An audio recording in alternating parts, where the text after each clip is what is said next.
All right, it's 11:02 over here, so we will go ahead and get started. And the recording has started, so everyone please be aware that this session is recorded.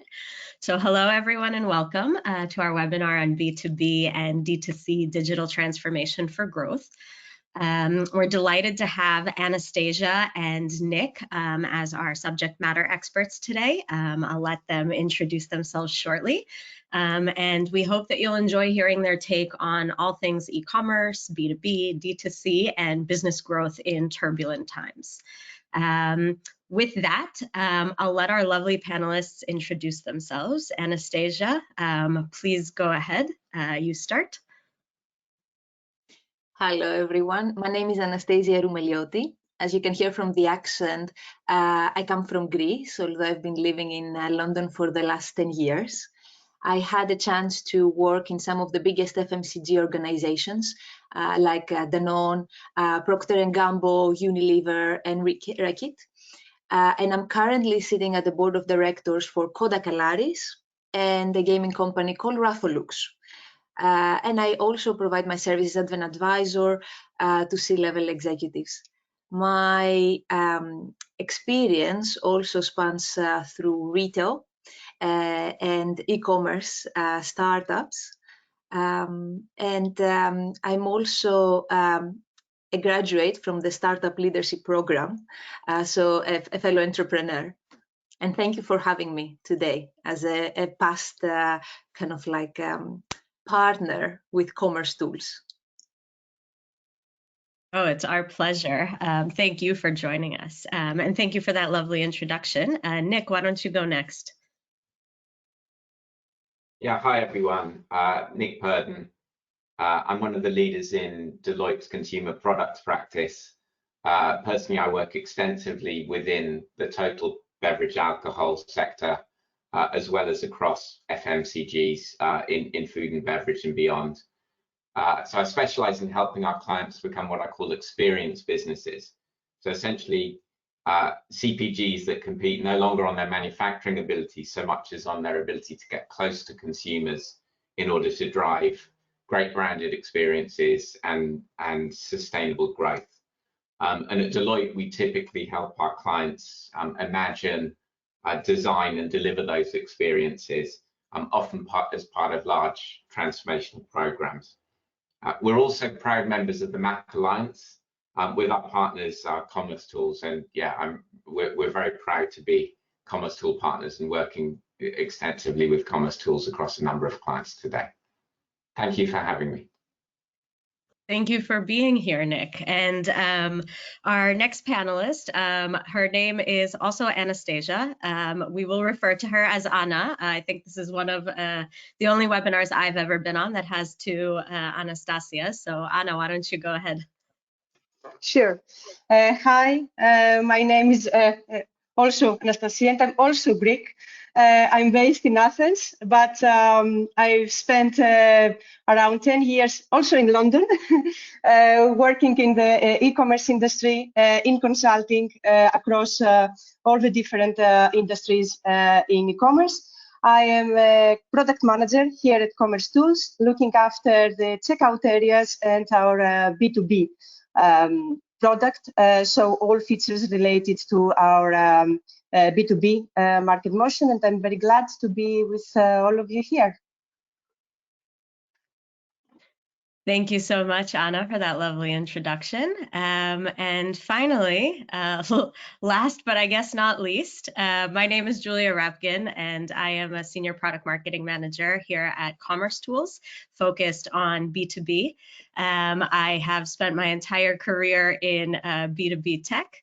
And I will be the moderator for this webinar. And just a very quick blip about commercetools. Our mission is that we strive to challenge and change the world of commerce. The way we do this is by having better products that actually solve the problems of our customers for today and tomorrow. And I think you'll hear a lot about this from our panelists. And as well as having a much better strategy and execution than many of the other players in the market. So we're changing the way enterprise and mid-market commerce tools are actually distributed, customized, and we use this to give our customers possibilities that they've never had before. So with that, we will jump right into kind of our topics at hand. At the end, we will do a Q&A. If you do have questions throughout the webinar, definitely feel free to put them in the GoToWebinar chat. If we happen to have such a lively discussion that we don't get to answering the questions live, we will definitely follow up with everyone via email afterwards. So with that, let's get started. Anastasia, I'll start with you. You were at Danone when the decision was made to go with commercetools. Can you tell us, and really what commercetools is a modern commerce tech stack. So I guess, can you tell us a little bit more about how that decision was made, what some of the challenges the business was facing, or maybe some of the issues that they wanted to solve or initiatives, why you went with a modern commerce solution, and what were you kind of trying to achieve on that journey, and what some of those experiences were? Yeah, absolutely. So I guess you take me down a trip to the memory lane back in 2018, when as the then head of digital, I was working on a major project on redesigning and clearing up our digital architecture overall. And that was, well, it was initiated because of GDPR that was coming up. And we kind of had to put our house in order. But when it came to deciding or whether we're going to have an e-commerce engine or some sort of a D2C capability, it was a very different discussion, because at Danone, and specifically on the business side of specialized nutrition, when you're dealing with consumer products that are essential part of a baby's nutrition, it was mostly a decision around preventing a crisis. So the company, and in the past, had come across issues with product availability that were able to mitigate or manage by having, for example, a dormant site, right, where they could turn on and off on demand and make product available to their consumers that they couldn't find it.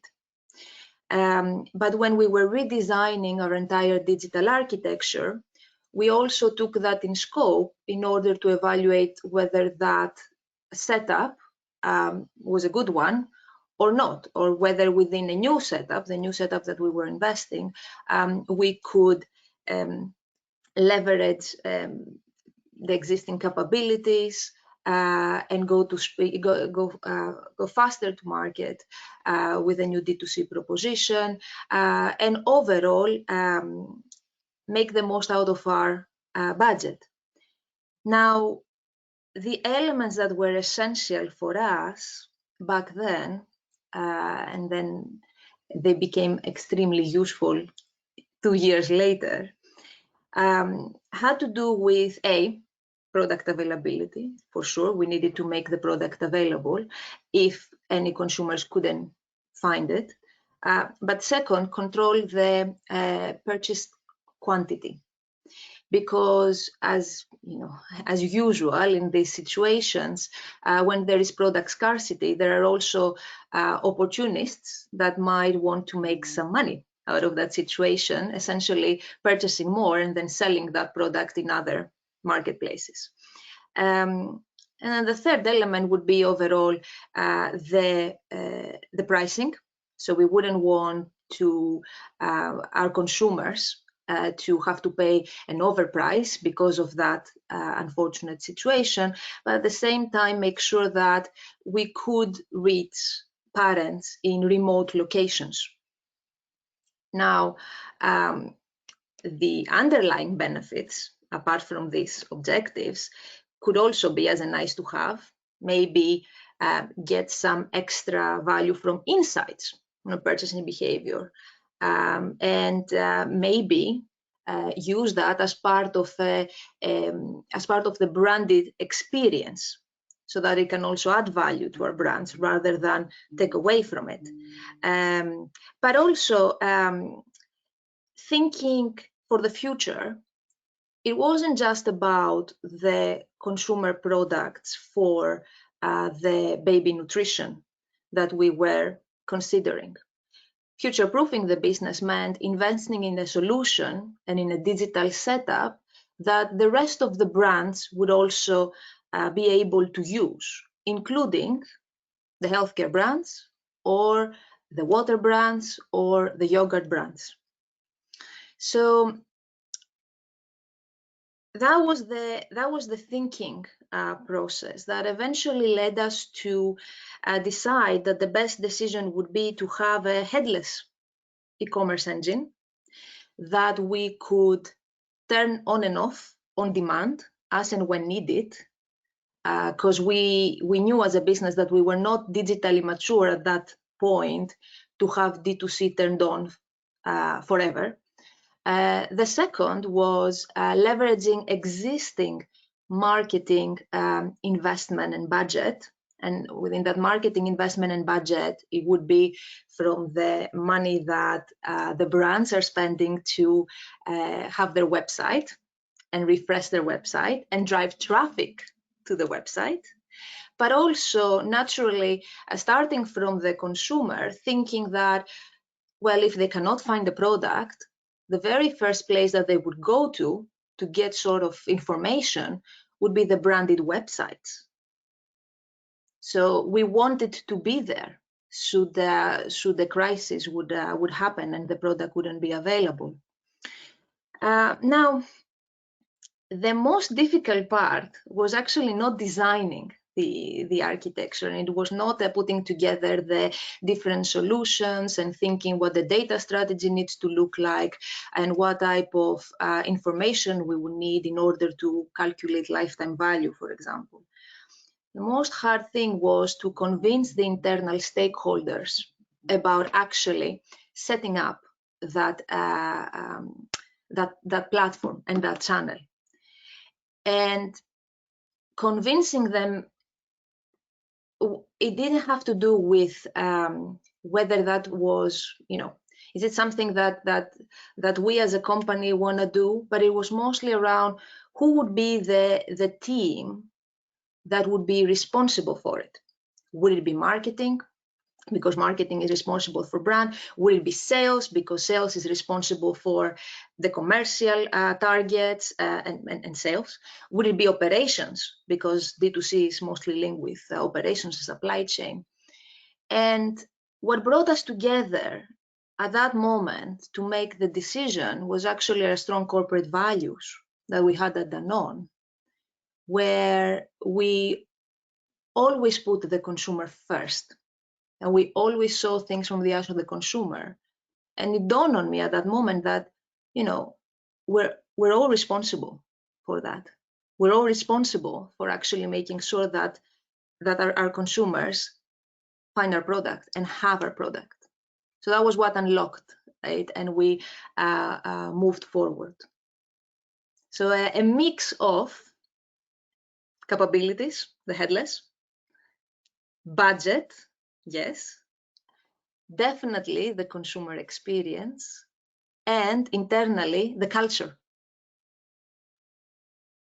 I really love that story because I think you really demonstrate well how complex it is, especially when you're in one of these businesses where there are so many different business lines, right? It's a very big kind of corporate structure, and there could be silos that naturally emerge when you have global operations. So I really love this story, and I really love that you bring in customer experience, because I think when I was listening to the story of Danone's modern commerce journey just now, you mentioned a lot about how the food and beverage space has all of these unique needs, right? And I think it's so interesting because there's such a big B2B supply chain that happens within the food and beverage industry, when you start from the manufacturer that actually starts manufacturing the food. there's this whole chain that it goes through before it ends up on a supermarket shelf that then an actual end consumer consumes. And I think, edible products, obviously highly regulated, medical products, highly regulated. I think there are a lot of businesses and industries within the B2B space, healthcare, telco comes to mind, that are highly, highly regulated. And you obviously have experience across the board in both food and beverage and, most recently at Kodak, non-food and beverage businesses. Can you tell us maybe what makes this industry or food and beverage unique in terms of commerce? Are there specific things you need to think about, like shelf life? I mean, you already mentioned kind of scarcity and, the times of crisis, but I think our guests would love to hear a little bit more about what are some of the challenges, what are some of the opportunities that are very unique to food and beverage? Yeah, absolutely. And I may say that when you're thinking about digital capabilities, it's important to think about the person that is using the system rather than just the business model. So whether it is B2B or B2C or B2B2C, the reason why we were able to unlock synergies by having one digital infrastructure and support the B2B and the B2B2C was because at the other side, there's always a human being accessing a website and doing what you have to do. Now, back to the uniqueness of the food and beverage industries, I guess first and foremost for me would be the fact that you need to be able to respond quickly. You need to be able to respond as a business, and that is the ethical approach in case anything goes wrong. To be able to track from the end consumer all the way back to your production facilities in case there is, a sort of mini crisis or any product traceability issues that might impact and might have a negative impact on the consumer's health. The second thing, and there are quite a few elements, the second thing is convenience. And thinking about the consumer experience, these are items in the food and beverage industry that can be either bulky and heavy. So when you visit a supermarket on food, it's kind of hard to carry a lot of them back. So thinking about the convenience and how you can make that easy for someone to purchase and repurchase is important. But then also the different locations. So convenience also applies for smaller items that you can find in various locations, in airports and train stations. And then how can you gain insights on the consumer behavior on that? The third part is, for me, the needs of the household, that they constantly change. And the elements that impact those needs are the number of people that are on that household. As a student in university, you have completely different needs and you spend a lot less than a mother of like 3 children that you most likely put the dishwasher twice a day, than a retired couple, empty nesters. So the needs fluctuate, the product consumption fluctuates, the available income fluctuates as well. There's a price sensitivity element that plays on that. Then the most important part in the food and beverage industry is that I think I've read this recently, it's the industry that has the highest brand loyalty. So what do you do as a company? And what do you do as a brand for the consumers that have already chosen you and they keep on buying you? And the bet is not just, all right, they're buying from you. How do you make them buy more? Great. There are elements that you can make them buy more, but how can you turn these loyal consumers into advocates so that your marketing efforts do more for less. That's a big bet.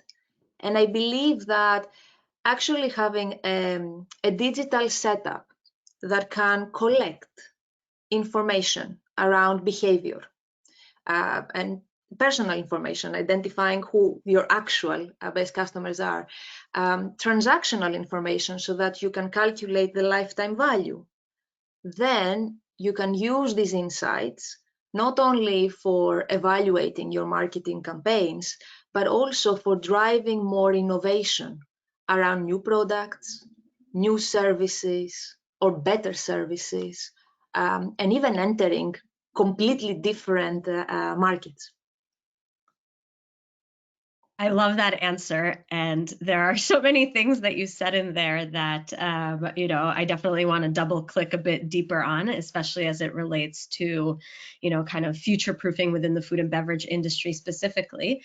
But I wanted to kind of take a look at what are we seeing within food and beverage within the commercetools customer base. We also, as commercetools, we have quite a bit of traction. I think one of the earlier slides, we showed kind of all of the different, food and beverage companies that and the variety of business models that are, doing business via commercetools. And so Anna, turning to you a bit, do we have any examples from our customer base at commercetools within food and beverage? What are we seeing there? Are there any kind of trends? And is there anything relevant or that resonated from Anastasia's story that you want to maybe call out as well? Sure. We have the use case of Just Eat Takeaway, which is a very interesting use case because although it's a different business model to what Anastasia walked us through and with Danone, still we see how high the customer standards are. And it's very interesting because we can see this from two different aspects. One aspect is the end consumer, so people like me and you who want to order food and find easily and quickly the restaurant, their favorite restaurant, buy from and have on time their food at home. And the other aspect is the B2B, so restaurants who can order from their partners' food and non-food items accurately and on time with quality. So what happened with Just Eat Takeaway is that they took this very seriously. Also,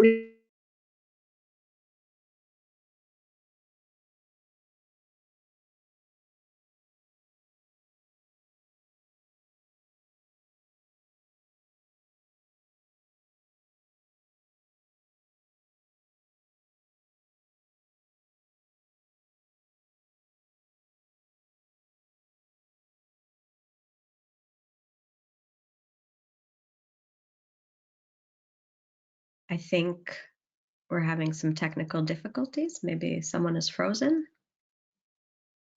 Is it just me? I see Nick nodding. Okay. Sorry, Anna.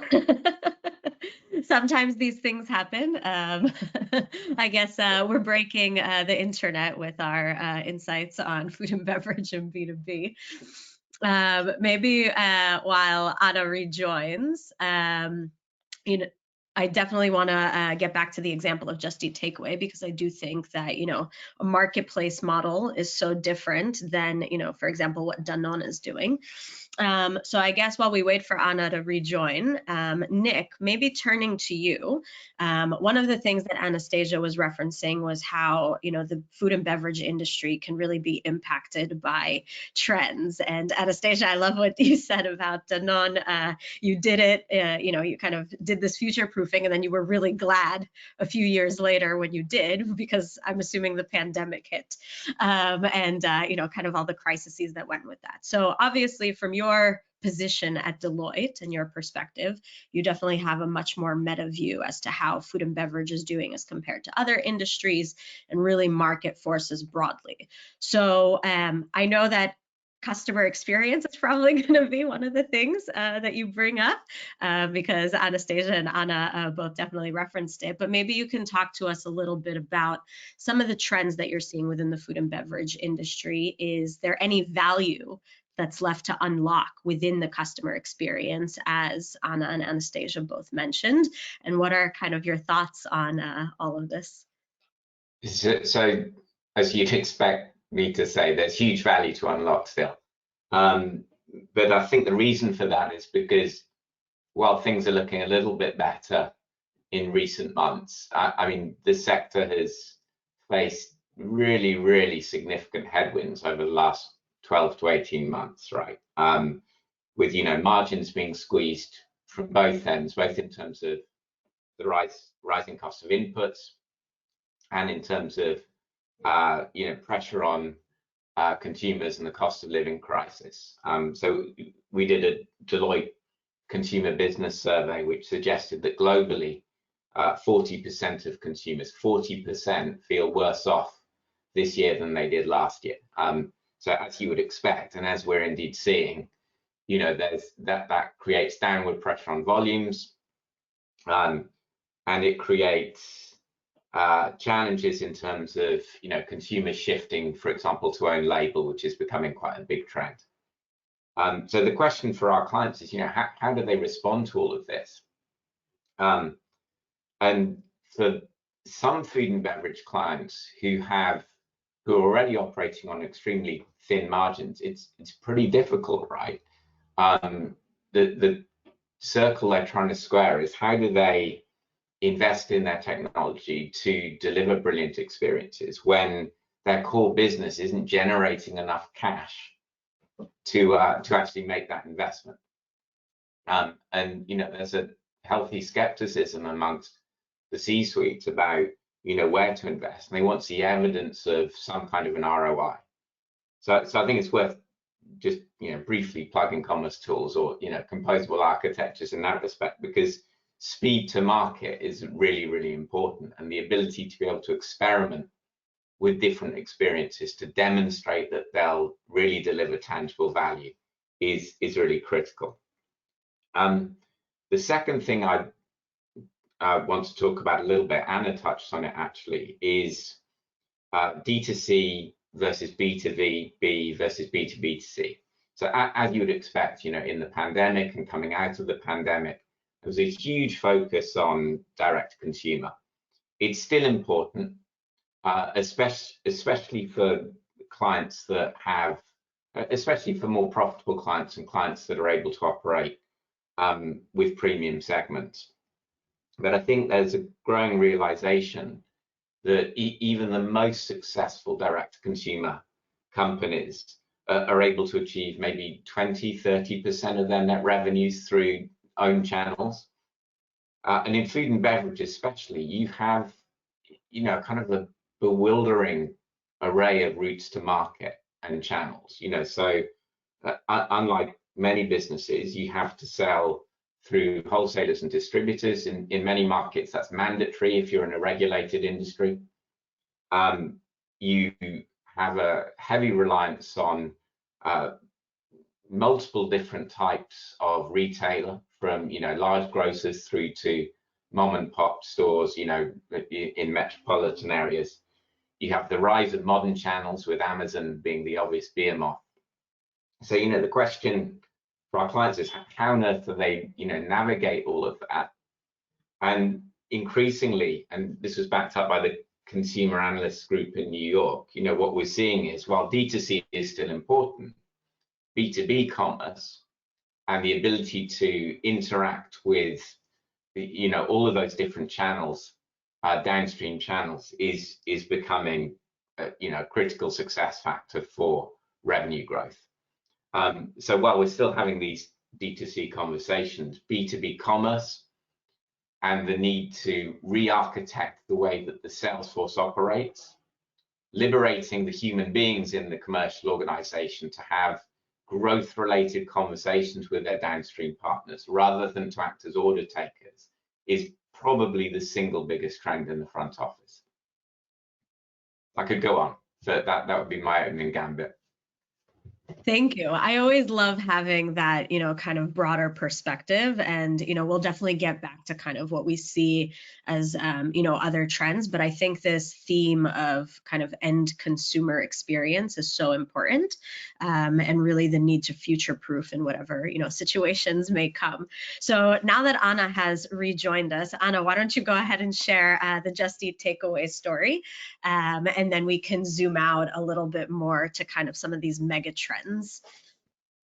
Sure. So what I wanted to summarize was that with Just Eat is a very interesting use case because we see two aspects of the customer experience. One is the end consumer, like me and you, who order food and we are expecting it to get it at home in quality, to have the product to have the quality it needs to. And the other aspect is the B2B aspect, where restaurants want to purchase from their vendors food or non-food items. And equally, their standards are pretty high. So with that in mind, Just Eat Takeaway took that very seriously, and they moved into a MAH approach with commercetools. So the results of that was that they saw a growth in their average order value by 10 to 20%. They could easily and seamlessly integrate with payment providers, providing a better online experience. And also they could easily integrate with their business acquisitions into their marketplace model by adding easily new locales and new currencies. So this is what this is a very good example where we can see how important the customer experience is to invest in B2B from a different business model to what Anastasia walked us through earlier with Danone, the marketplace model, but still within food and beverage. So different needs, same industry, but different customer needs.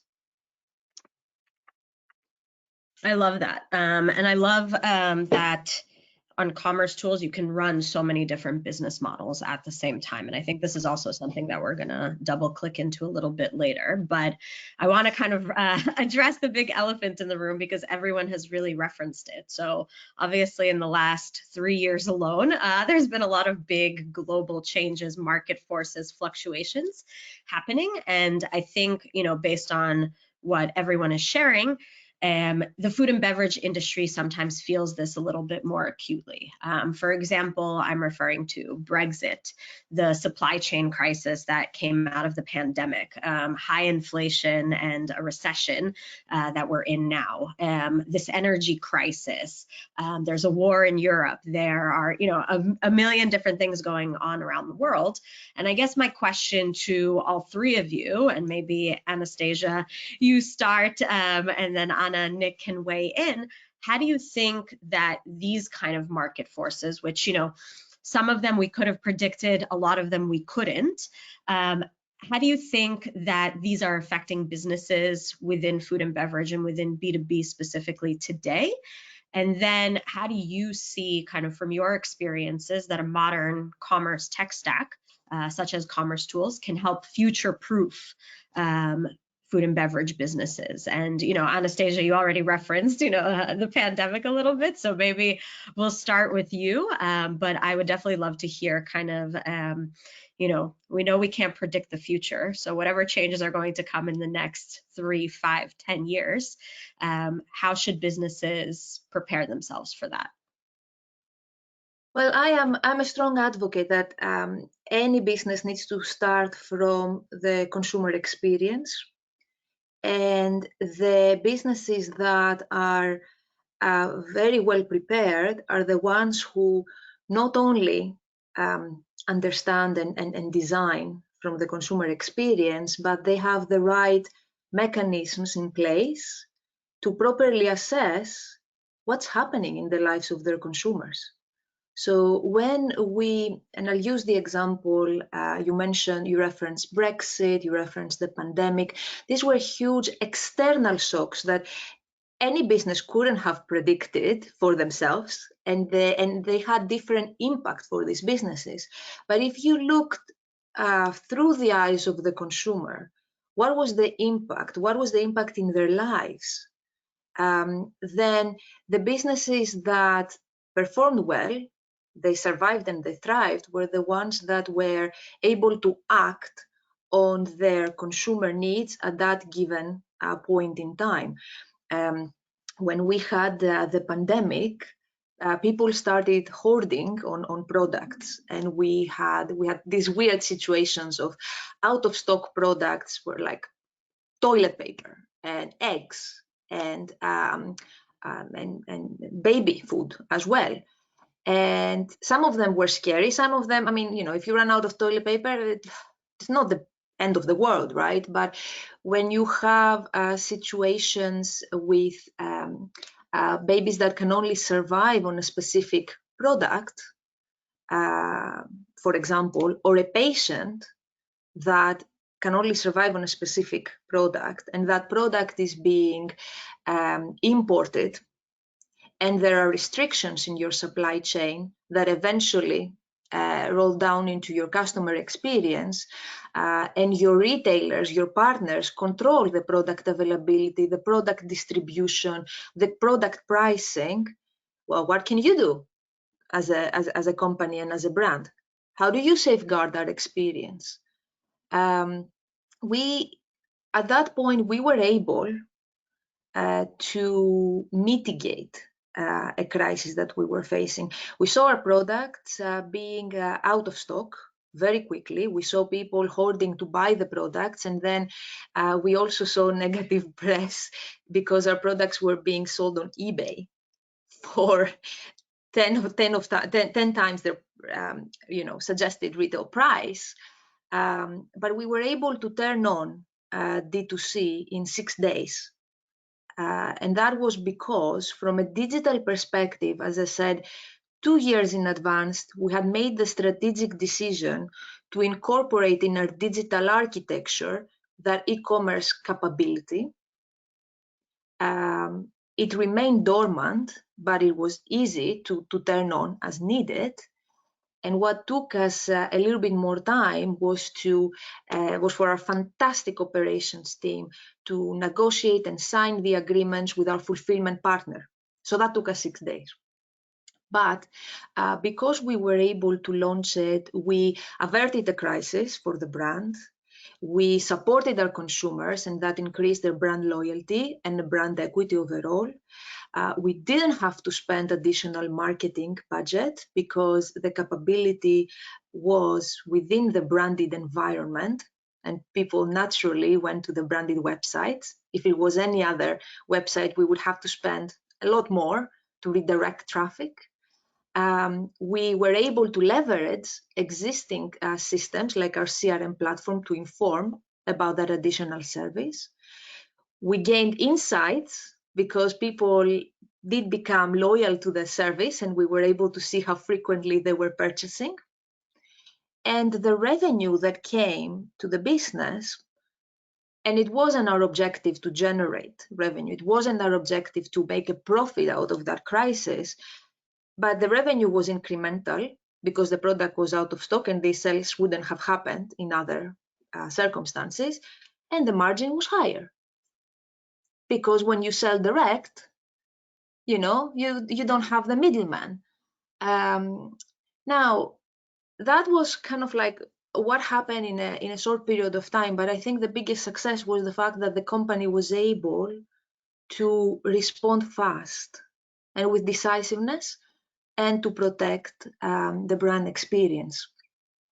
Now, at the strategic level, and the discussions that are happening in general at boards and in governance, there are two things. One, of course, is how a business can protect itself from external shocks like that. And we said that, the more information you have, the better geared up in how to respond with speed and agility and adapt. But the second one is how to deliver and how to invest sustainably in innovation and help your business not only survive in a world where, because of technology, because of digital, because of new needs that is happening in our society, people change the way they consume. They own their experience. They search to get answers to questions. They choose how to be entertained online. They don't just sit in front of a TV and watch the ads. They choose where to shop, online or in store, or browse online and purchase in store, and vice versa. They choose how to pay and where to pay. So they kind of like own their decisions. The question is, you as a business, how can you innovate and thrive and use that to your advantage? And I guess that's how, you know, this is the opportunity to get a partner or partners, do mini pilots, test and learn, and see what works and what doesn't for you as a business, and then proceed. I love that, this incremental approach to innovation, because I think especially, you know, as we look to this year and kind of the current economic climate, this is really what, you know, businesses are prescribing, right? That, you know, they're going to see what they can do more with less, but really what you're saying is that the investment needs to be strategic, and that if it's done in advance, then it can actually help future-proof the business. Nick, I guess from your perspective, how do you see a modern commerce tech stack and, you know, really composable commerce? And, you know, also from your perspective, from Deloitte's commercetools practice, how do you see that it can help future-proof food and beverage businesses? Anastasia really talked about kind of this crisis management and alluded to kind of a reduction in costs and the speed to market, but maybe there's something else, or you want to double down on some of those points? Yeah, so look, I mean, the area where Anastasia and I are in complete agreement is the importance of experience. You know, so our clients are talking about really three kind of challenges: revenue growth, share, so how do they take share or even maintain share, and then premiumization, all of which is about, you know, essentially driving better commercial performance. And experience is, you know, the number one tool in their arsenal for addressing that. And, you know, what does that actually mean practically?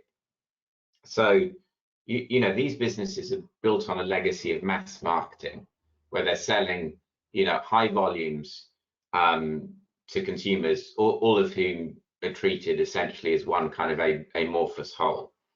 And the market shifted. Consumers now expect much more targeted experiences, much more personalized experiences.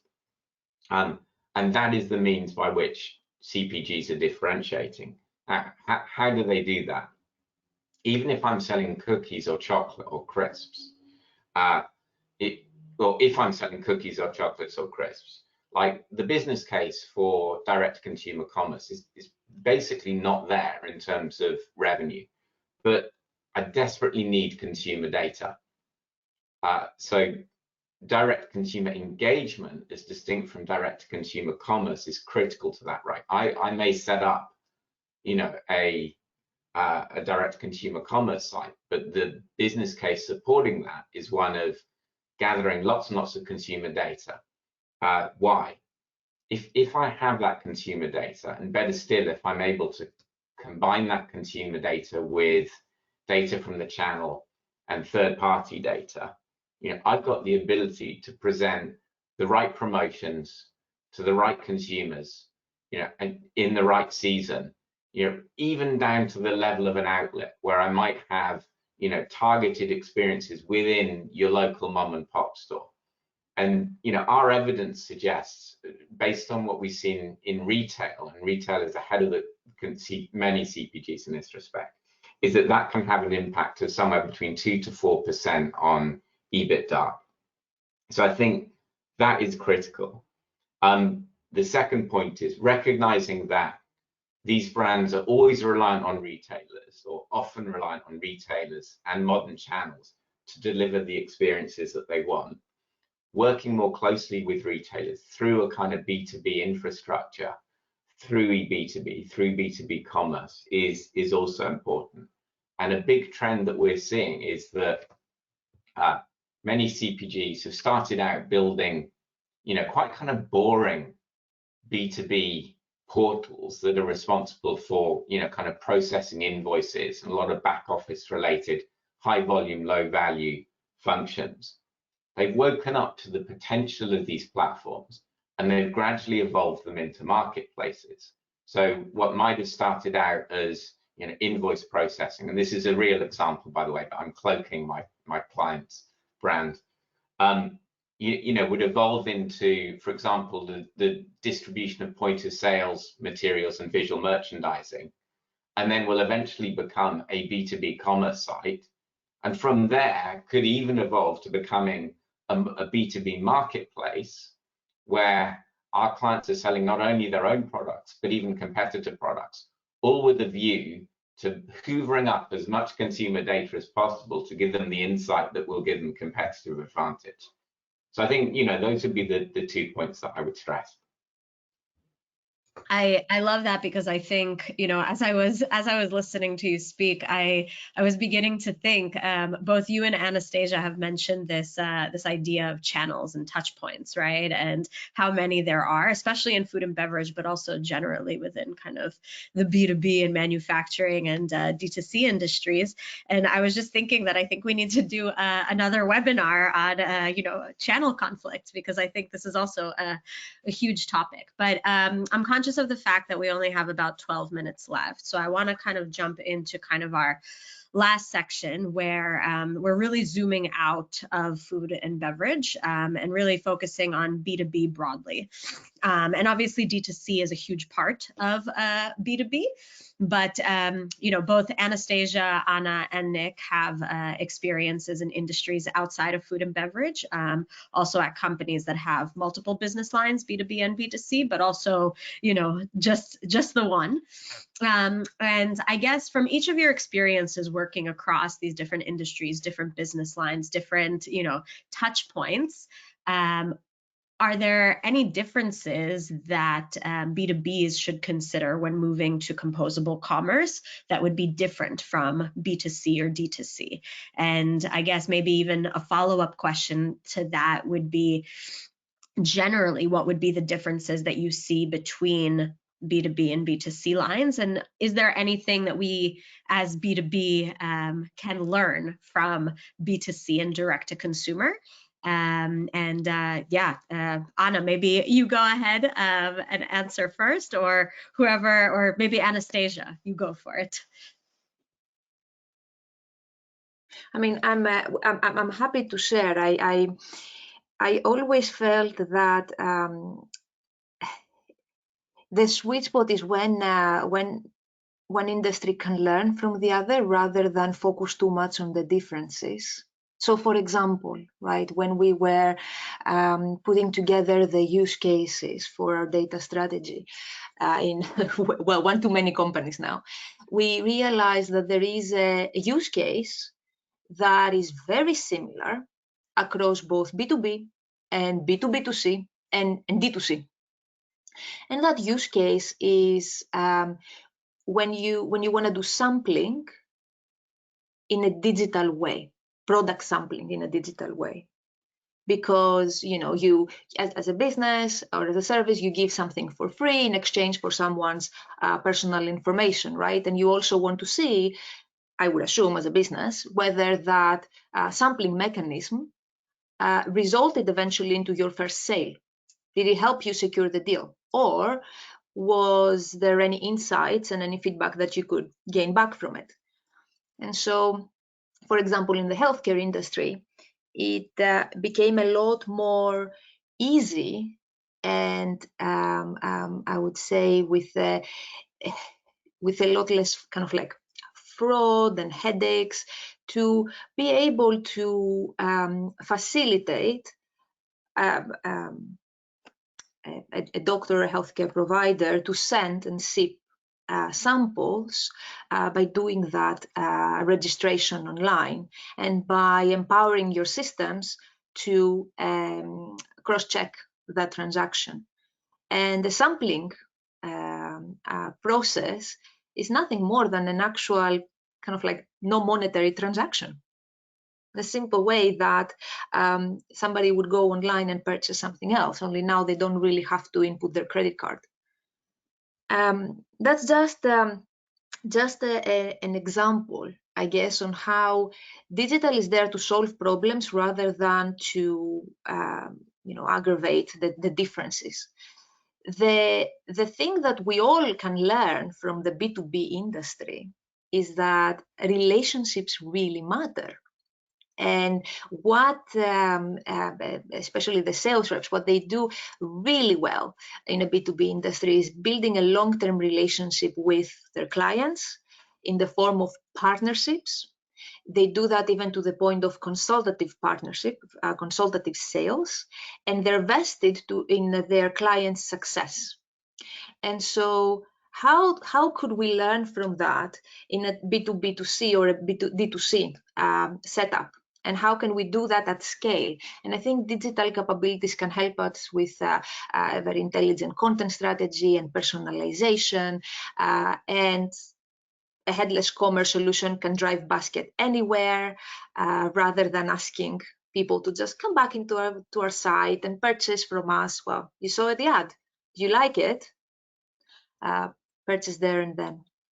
But overall, the relationship is a very important topic to unlock lifetime value. And that's what we can all learn from the B2B side. The other thing that the B2B side can learn from the B2B2C or the other industries is how to bring physical experiences in an online world, where you had, for example, conferences. How can you bring them online? How can you facilitate them? And also think about the end user. Where are they? Do they require to travel? I mean, we all try to save the environment nowadays and reduce traveling. Does it require them to be in the same time zone or not? Can you make it on demand? Can you suggest content that is more relevant to their needs to help them save time? And finally, I guess, how can you align your own objectives, financial remuneration, etc., with your clients? That's a key to long-term relationships, I guess. Go ahead, Anna. In the interest of time, I would summarize it to one sentence. I would say what we've learned, and I would definitely echo what Anastasia mentioned, is B2B experiences that are like B2C. So, and this is not a future trend, it is happening. So 83% of buyers, studies have shown that 83% of buyers, they prefer to buy remotely. These buyers are millennials. So the trends have already changed, and really the pandemic and the situation we live has accelerated this need. So, and this is an aspect based on how we are building features here in commercetools when we're talking about out-of-the-box B2B features. We don't want to, we never split them. We perceive experience as one thing, no matter whether it's targeted to a B2B or to a B2C buyer. So yeah, the point I wanted to make is that it's not what's going to happen in the future. It is happening. So it's very important businesses to realize it and to move towards this direction, if not already. What a great, succinct answer. I love that. It really sums it up. Nick, any final thoughts before I close us off? Yeah, I mean, just to second what Anna would say, I wrote down two things when you asked the question. The first thing is that the kind of old school B2B commerce experience that felt a bit like, wading through a brochure from the 1970s, that's the thing of the past. Customers, retailers expect an experience that is the equivalent of or better than the experience that they have as consumers. But the second point I stress is that there's complexity. There's a huge amount of complexity in B2B commerce that in my mind doesn't really exist to the same extent in B2C. thinking about selling to complex buying units. So you have multiple parties taking a decision in purchasing, complex terms and conditions, resulting in challenges around getting what we call penny perfect pricing. So the ability to get exactly the right price to the right customer in the moment. The need for education to help retailers deliver these branded experiences that we've been talking about. And then, you know, a whole host of different technologies that are being used to support retailers. Anastasia mentioned the use of virtual reality, for example, to test out the efficacy of different promotions. So I think we're seeing a lot of experimentation. It's really a very hot area at the moment, super exciting for someone in my line of work. But yeah, so unified experience and with D2C, but a much higher level of complexity. Thank you. Wow, that was very insightful. I've been trying to kind of come up with a way to sum up all of the points that we made, and I think that there are so many valid points that we'll probably actually have to write a full-on blog post about some of the takeaways here. But thank you to all of our panelists for your wonderful insights. I hope everyone in the audience learn something. So we're almost at time, and this is obviously a natural point to close off. A huge thank you to our audience for being here. Another huge thank you to our panelists. We hope this webinar was interesting and useful. We have a small poll that I believe Margot will launch. So go ahead and fill that out. The webinar was recorded. So we'll share the webinar recording via email over the next few days.